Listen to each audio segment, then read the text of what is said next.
Nouvelles de la sauvagerie, les coureurs. Il court rempli de rage, il galope, débordant de rigolade aussi. Ont-ils 20, 40, 80 ans? L'âge n'a plus d'importance. Ils sont toute une troupe qui veut juste changer le monde, le retourner, l'emporter ailleurs, et ne voit pas pourquoi elle n'y arriverait pas. Rien ne lui est impossible. Alors, il court encore, cavale toujours plus vite, avec l'urgence, la fureur et la joie au ventre. Lorsqu'ils déclenchèrent la toute première explosion, ils furent quand même surpris par l'étendue des dégâts que cela causa. Non pas qu'ils ne se doutaient pas que la petite maison s'élève en une gerbe de gravats, mélange de plâtre, restes de PVC et morceaux de carrelage.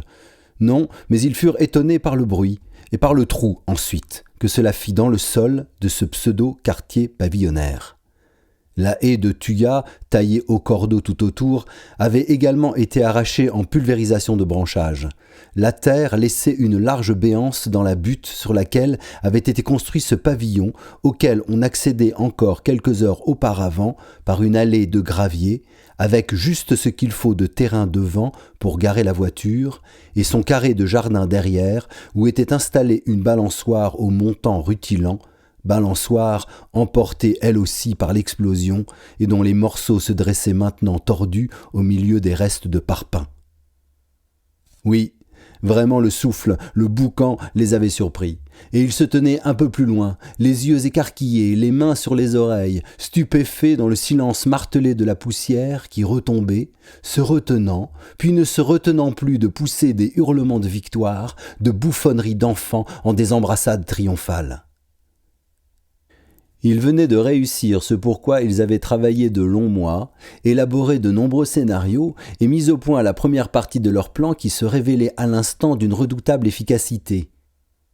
Démolir à coups d'explosifs un de ces pavillons ignobles au crépi rose saumon. Modèle ultime du mauvais goût et de la construction à bas coût, produit des dealers de parpaing, représentant suprême du placoplâtre et du PVC, de la dalle autobloquante, de l'artificialisation des terres et du Roundup déversé par litres dans des allées goudronnées, et plus récemment encore, de la tondeuse automatique qui vous ratiboise le moindre brin d'herbe et se recharge toute seule. Mort donc au pavillon rose saumon, icône absolue de la soumission à la société low cost, fantasme mensonger d'accomplir un rêve petit bourgeois et sa logique capitaliste. Que disparaisse une bonne fois pour toutes le pavillon rose saumon, toujours le même depuis des dizaines et des dizaines d'années, construit à des centaines de milliers d'exemplaires, standardisé du nord au sud, d'est en ouest, avec ses variantes en fausses briques, ses faux contours de granit, fausses colonnades antiques et faux colombages, des centaines de milliers de fois dégueulés dans des lotissements banalisés, accessibles seulement en bagnole, chiés toute l'année par des bétonneuses, excroissance infâme de ce qu'on peut imaginer de pire en matière d'urbanisme, de produits marchands et d'architecture au rabais. À bas donc le pavillon rose saumon.